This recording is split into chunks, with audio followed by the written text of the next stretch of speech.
자, 다시 만나 뵙게 되어서 너무 반갑습니다. 혹시 저를 기억하시는 분 계세요? 네.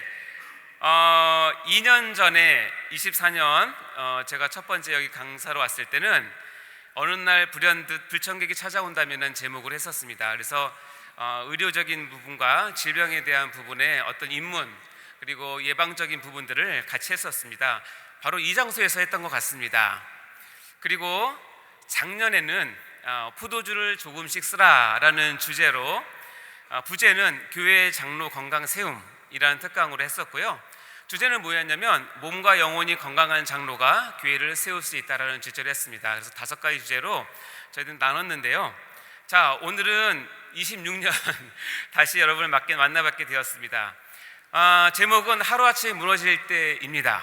처음 2번은 예방의학적인 부분에서 또 신앙적인 거랑 같이 겹쳐서 말씀드렸고, 2번째는 고혈압, 당뇨, 관절 또는 우리의 죽음을 준비하는 부분에 대해서 같이 이야기를 나누게 되었습니다. 그래서 오늘은 어떻게 보면 시즌 3 3번째 강의라고 생각하면 되는데요. 여기에서는 조금 우리 정신의학적으로 또는 심리적인 부분을 같이 나누고자 합니다. 특별히 신앙 상담을 우리 장로님들이나 권사님께서 많이 해주실 텐데, 이런 어려운 부분에서 어떻게 우리가 심리적으로, 다음에 정신적으로, 그리고 영적으로 어떻게 우리가 상담을 성도들에게 해줄 수 있을까를 나누는 시간이 됩니다. 어쨌든 이 시간 여러분 만나서 너무 반갑고요. 간단하게 제 소개를 드리자면, 저는 이재훈 의료 목사입니다. 연세대학교 의대과대학을 졸업했고, 전 내과 전문의이고요. 제가 전공한 부분은 소화기 내과를 전공했습니다. 그래서 위와 대장 내시경을 전문으로 하고 있고, 제가 의사생활 33년 했습니다. 내과 원장 24년에서 물론 우리 장로님들에 비해서 아주 턱없이 어리긴 하지만 이렇게 젊어 보이는 이유는 아무래도 염색 때문인 것 같습니다. 염색을 잘하니까 이렇게 젊어 보입니다. 현직 다건연세내과에서 대표 원장으로 하고 있습니다.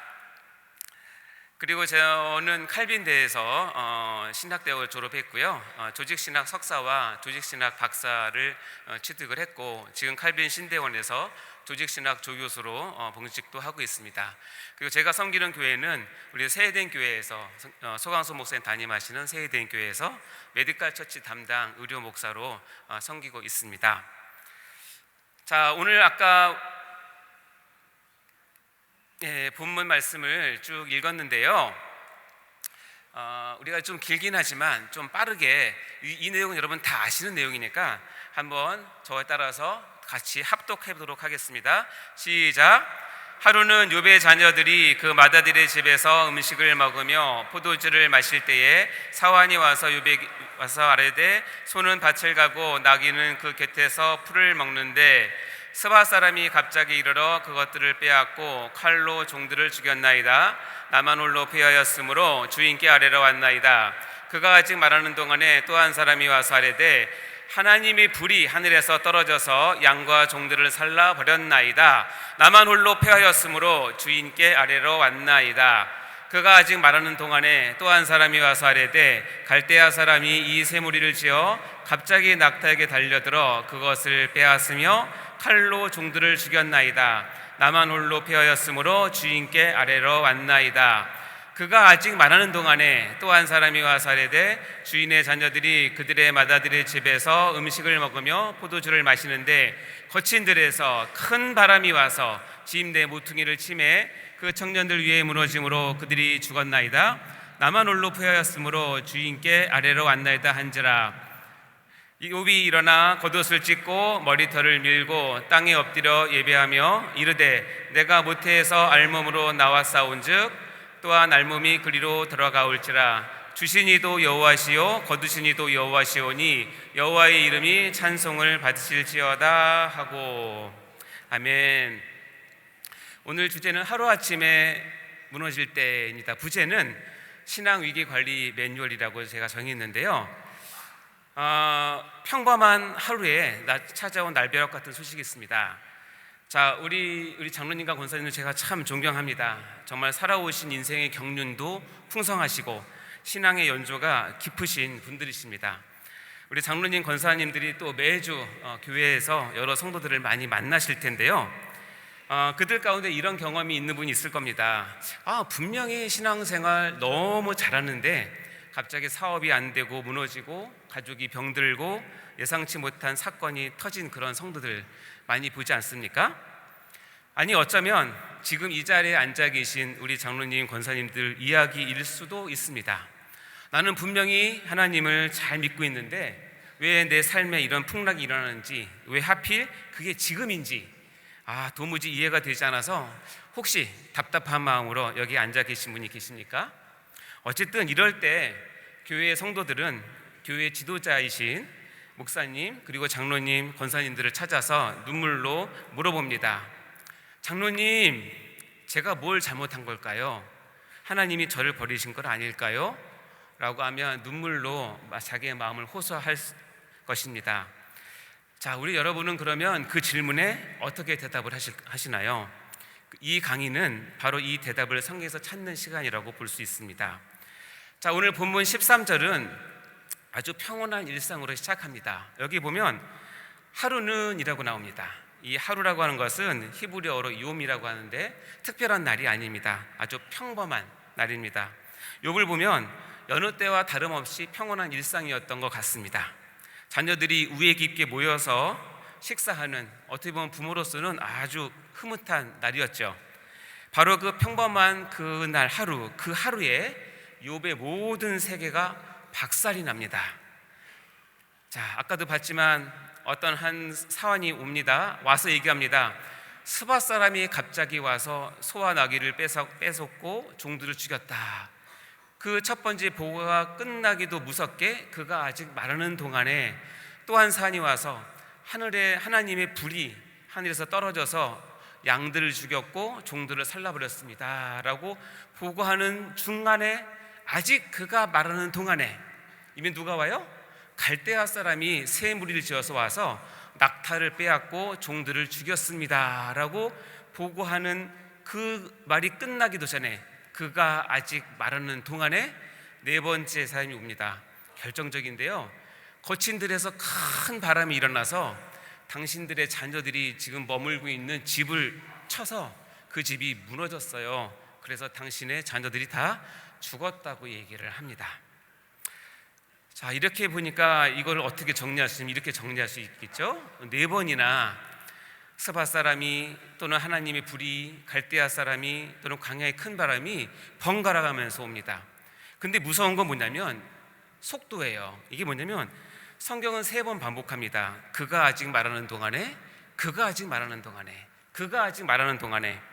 즉 첫 번째 재앙의 소식이 다 듣기도 전에 두 번째 사람이 오고, 두 번째 재앙의 소식을 다 듣기 전에 세 번째 재앙이 오고, 그리고 마지막은 결정타입니다. 뭐냐면 위의 것은 재물을 빼앗기고 종들을 잃어버렸지만 마지막은 뭐죠? 집이 무너져서 10 자녀가 한꺼번에 죽었다라고 얘기합니다. 이것을 우리가 참척의 슬픔이라고 하지 않습니까? 자녀를 나보다 먼저 보낸 그 아픔은 정신과에서도 스트레스 지수를 나눌 때 제 1위가 뭐냐면 이 참척의 슬픔이 1위입니다. 근데 욥은 참척의 슬픔이 한꺼번에 10배가 온 겁니다. 10 자녀가 한꺼번에 죽었으니까요. 혹시 모르겠습니다. 이 자리에서 이 참척의 슬픔을 가지고 계신 우리 장로님, 권사님이 혹시 계실지 모르겠는데요. 어쨌든 이 강의를 통해서 또 하나님의 위로를 많이 받으시기 바랍니다. 자, 이렇게 이런 경험들이 혹시 여러분 가운데, 아니 우리 교회의 성도 가운데 있지 않습니까? 엎친 데 덮친 격이라고 우리가 표현하는데요.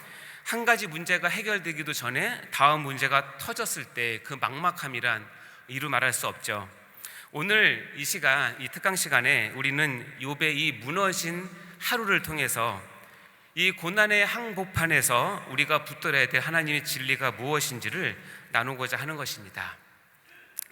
제가 중간중간에 이 목양 적용을 할 텐데요.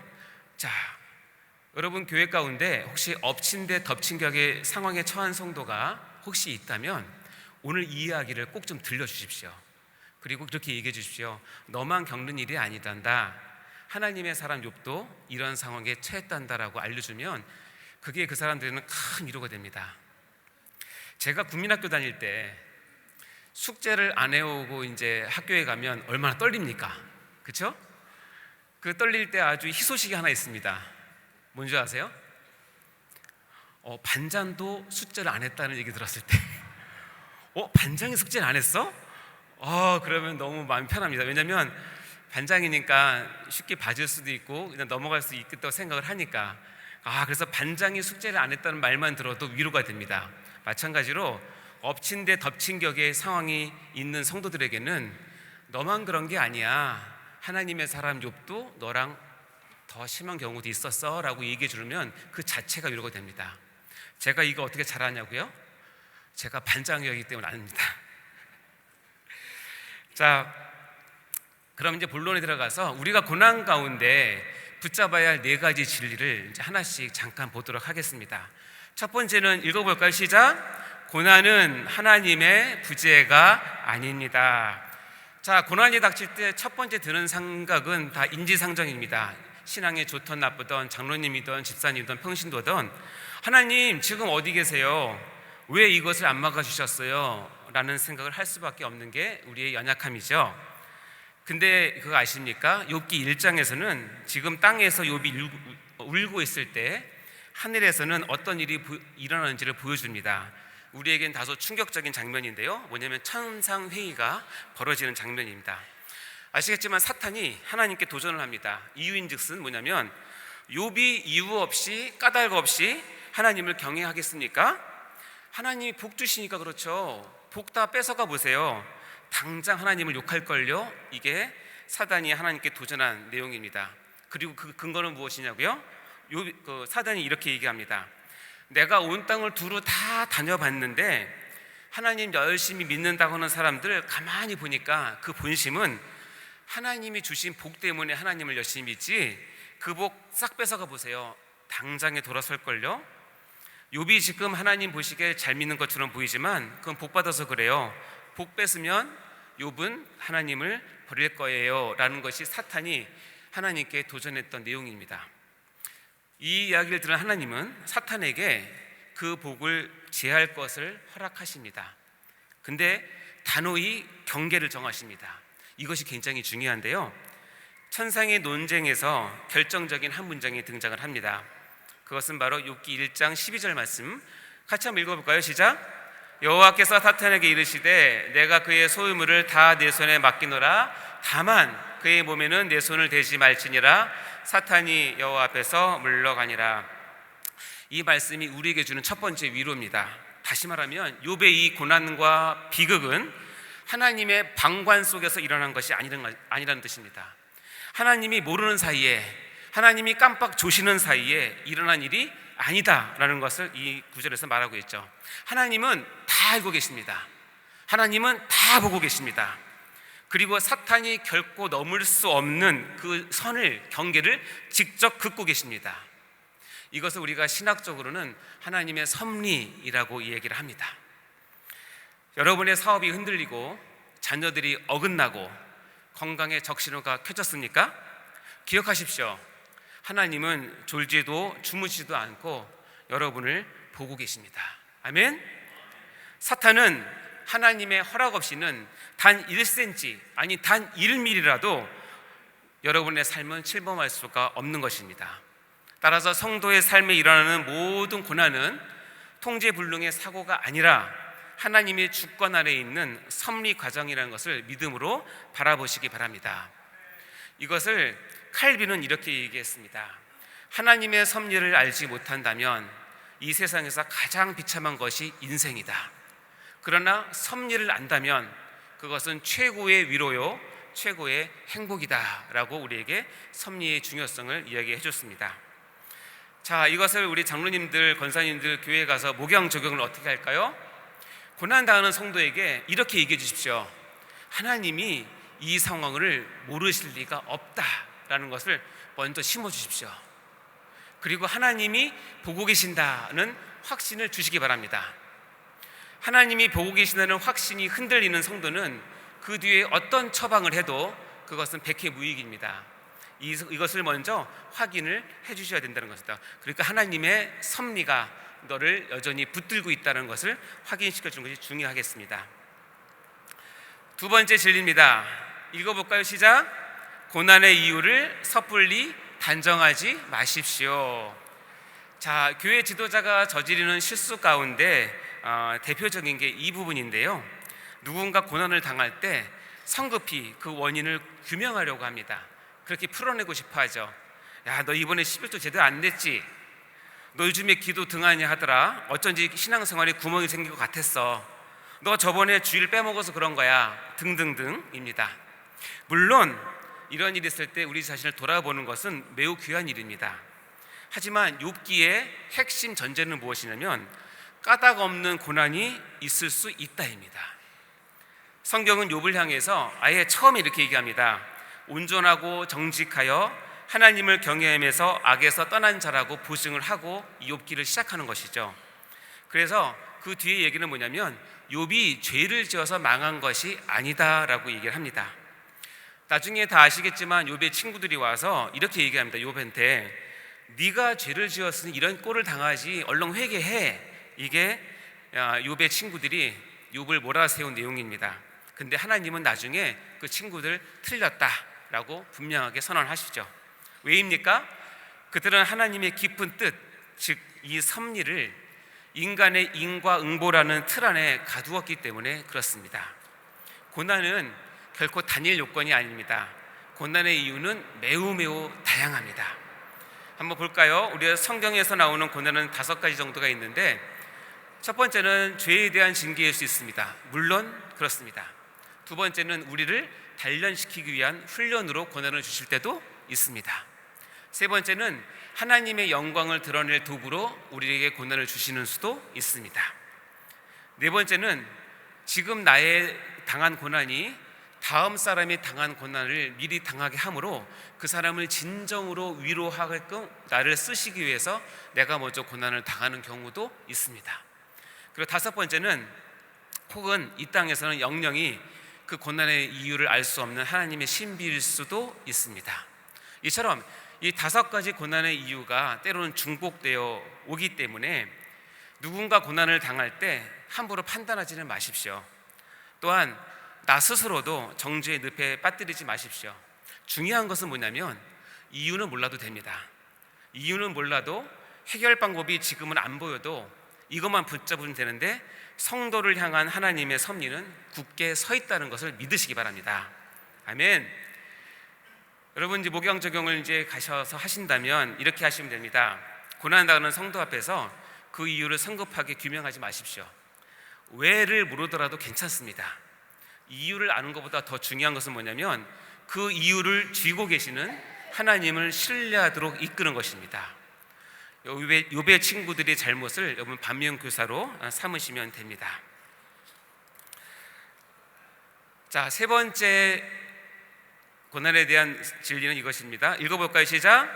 고난의 배후를 바로 보십시오. 욥기 1장에 나타난 이 재앙을 보면 참 흥미로운 패턴이 있습니다. 여기 보면 스바 사람 인재, 다음에 하나님의 불 자연재해, 갈대아 사람 인재, 네 번째 광야의 바람 자연재해. 이것처럼 인간의 폭력과 자연의 재해가 교체해서 일어납니다. 이것은 무슨 뜻일까요? 사탄은 인간의 탐욕도 이용하고 자연의 현상도 도구로 쓸 수 있다는 뜻입니다. 따라서 성도가 겪는 고난의 현상 너머에는 반드시 영적 차원의 무엇인가가 존재한다는 것을 알아야 된다는 것입니다. 우리의 싸움도 마찬가지입니다. 나를 괴롭히는 직장 상사 또는 배신한 동업자, 갑작스러운 어떤 질병, 갈등 이런 것들이 있는데 이런 모든 현상의 너머에는 영적인 차원이 존재한다라고 성경은 이야기합니다.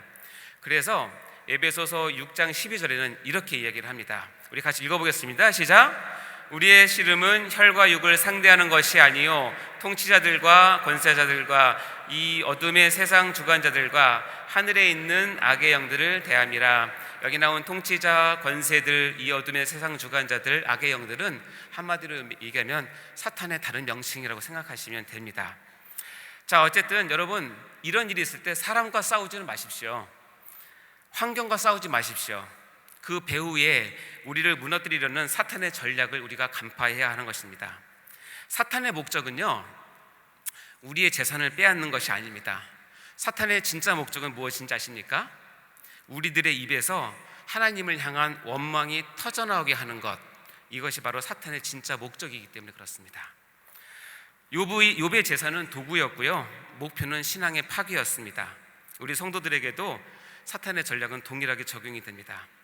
자, 이제 이 싸움을 알면 사람을 미워하는 대신에 우리는 기도의 무릎을 꿇게 되는 것입니다. 그리고 기억하십시오. 사탄은 하나님의 요만큼까지다 라고 하는 경계를 결코 넘지를 못합니다. 욥의 생명은 건들지 못합니다. 왜냐하면 하나님께서 경계를 그으셨기 때문에 그렇죠.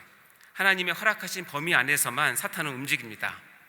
여러분의 처한 고난에도 하나님이 정하신 경계가 있습니다. 이것을 믿으시면 됩니다. 아멘. 자, 목양적으로 한다면 이렇게 할 수 있겠죠. 여러분 가운데 고난당하는 성도가 어떤 한 사람에게 분노를 막 쏟아낼 때 이것이 영적 싸움임을 한번 알려주시기 바랍니다. 그리고 이렇게 한 말씀 해주세요.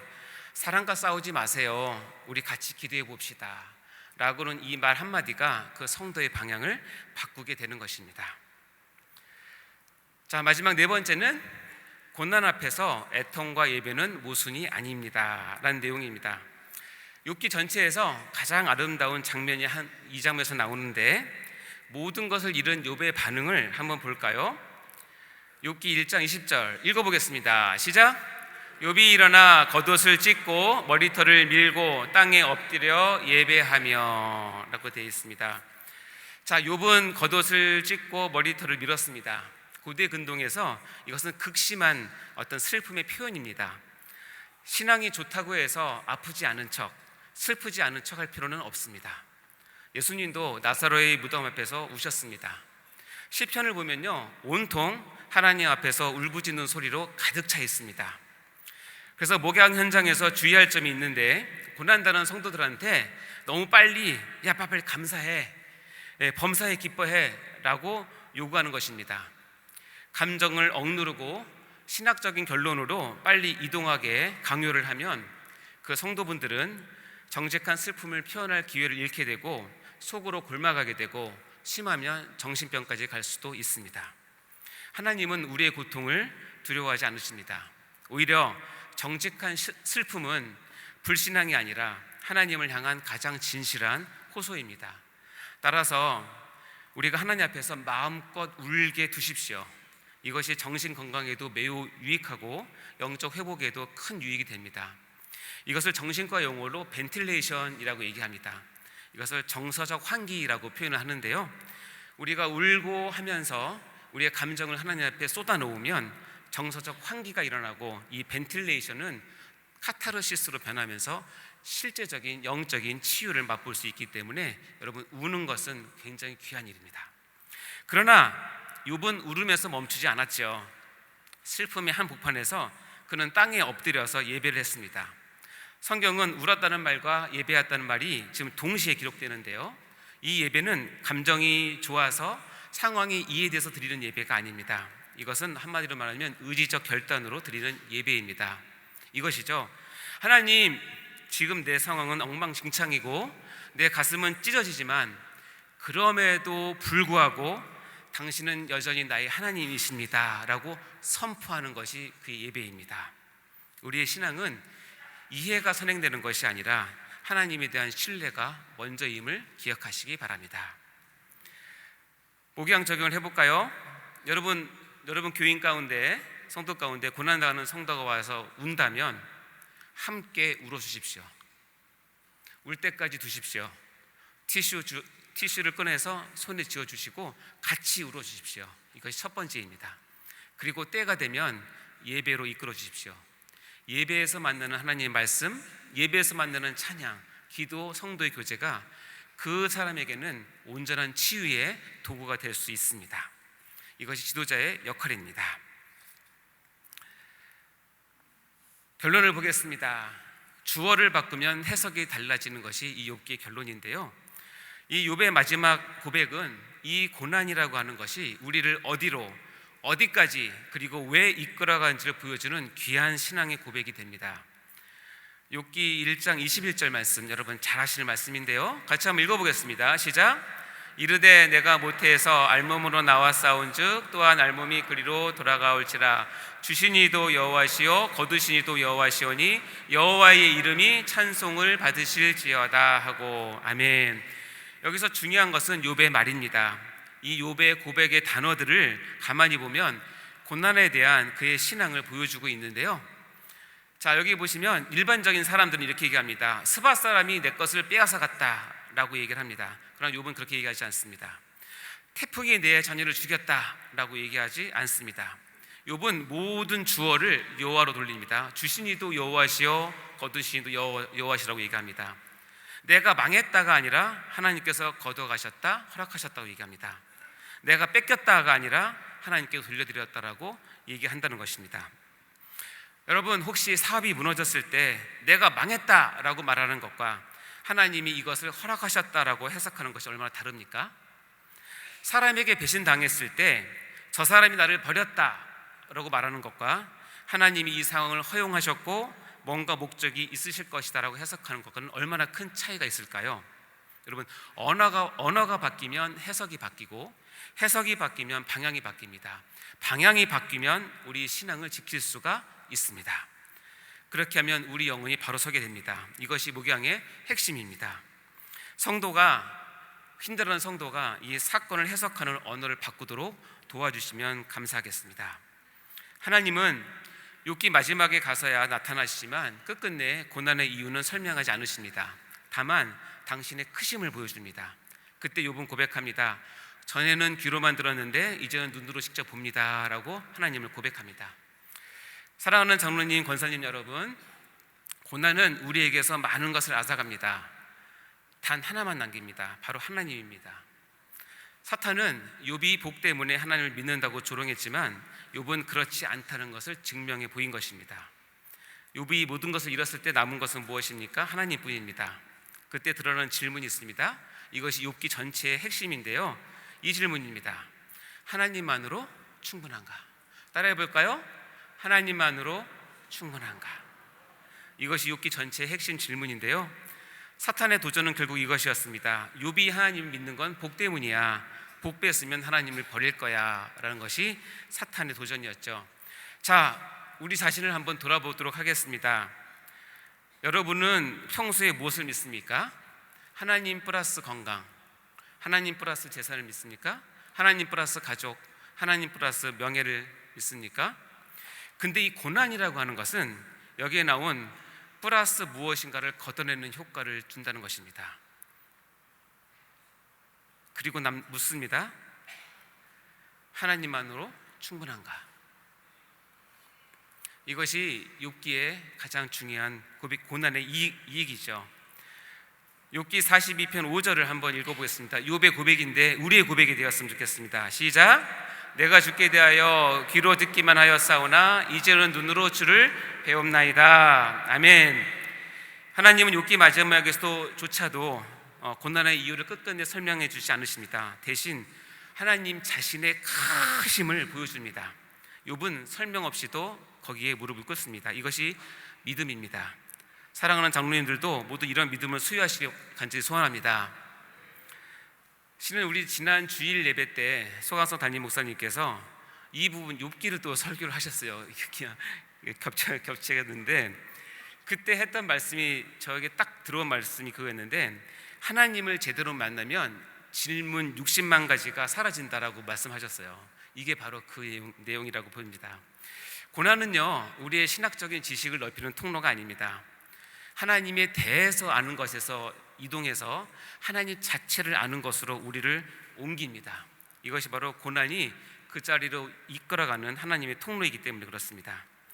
사랑하는 장로님, 권사님, 지금 겪고 있는 그 고난, 그 무너짐, 그 역경이 바로 하나님이 여러분을 그 자리로 데려갈 수 있는 과정임을 믿으시기 바랍니다. 더 깊이 하나님을 알게 하시려고, 더 단단한 신앙을 갖게 하시려고, 나중에 비슷한 아픔을 겪는 사람을 진정으로 위로를 하게 하려고 하나님이 우리에게 고난을 주실 수 있습니다. 이것을 마음에 두고 교회 안에 고난과 환난, 또는 하루아침에 무너진 성도들이 있다면 한번 그들을 위해서 한번 진정한 사랑의 목양을 해보시기 바랍니다. 그리고 뒤로 갑니다. 성도가 이렇게 묻습니다. 하나님 어디 계시냐라고 물을 때 섭리 교리를 이해해 주시고, 하나님은 지금도 보고 계시고 그 고난의 경계를 정하고 계심을 이해시켜 주면 됩니다. 내가 무슨 죄를 지었어? 왜 그래? 라고 물을 때 고난의 이유를 섣불리 규명하지 마시고 욥의 친구들처럼 되지는 마십시오. 성도가 사람들한테 분노를 쏟아부을 때 영적 전쟁의 실체가 있음을 꼭 알려주시고 사탄의 도구에 속지 않도록 여러분이 지도해 주시기 바랍니다.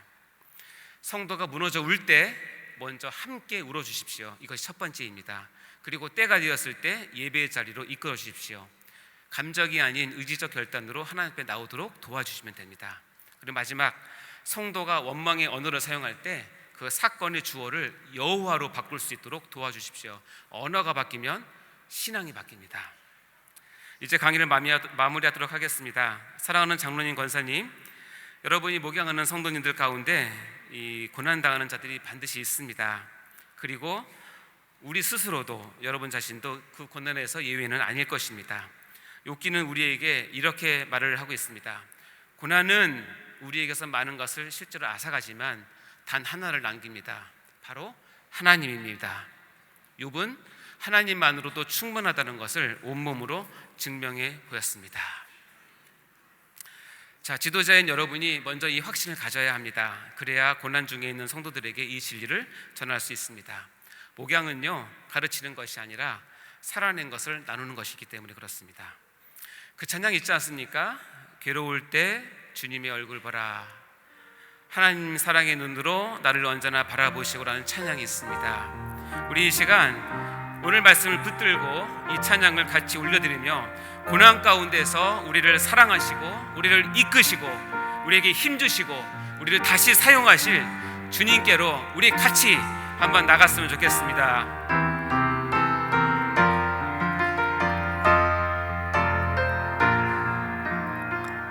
괴로울 때 주님의 얼굴 보라, 평화의 주님 바라보아라.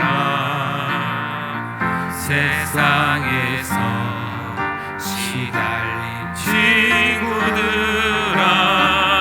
위로의 주님 바라보아라. 눈을 들어 주를 보십시오. 주를 보라. 내 모든 염려 주께 맡겨라. 슬플 때에 주님의 얼굴 보라. 사랑의 주님 안식 주리라. 힘이 없고 내 마음 연약할 때 능력의 주님 바. 주의 이름 부르는 자는, 주의 이름 부르는 모든 자는 힘주시고 늘 지켜주시리. 눈을 들어 주를 보라. 내 모든 염려 주께 맡겨라. 슬플 때 주님의 얼굴 보라. 주님의 얼굴 보라. 사랑의 주님 안식 주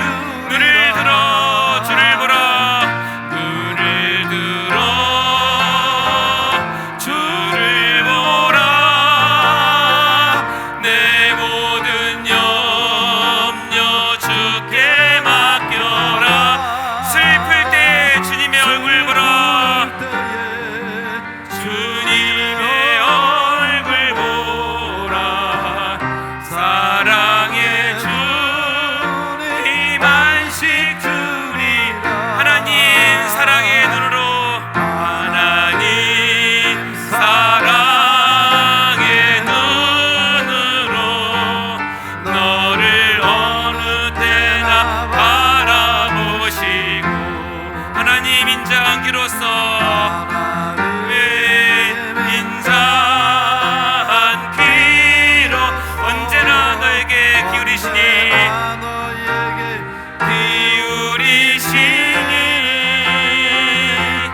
어두움에 밝은 빛을 비춰주시고 너의 작은 신음에도 응답하시니 너는 어느 곳에 있든지 주를 향하고 주만 바라볼지라. 어두움에 밝은 빛을 비춰주시고 어두움에 밝은 빛을 비춰주시고 너의 작은 신음에도 응답하시니 너는 어느 곳에 있든지 주를 향하고 주만 바라볼지라. 눈을 들어 주를 보라. 주를 보라. 내 모든 염려 주께 맡겨라. 슬플 때에 주님의 얼굴 보라. 사랑의 주님 안식 주리라. 우리 이 시간 통성으로 기도하겠습니다. 나에게 처한 고난의 교훈을 여러분 적용하시기 바랍니다. 먼저 고난당하는 성원을 만날 때 섣불리 판단하지 마시고 먼저 들으시기 바랍니다. 그들의 오늘을 주어를 여호와로 바꿀 수 있도록 하여 주시기 바랍니다.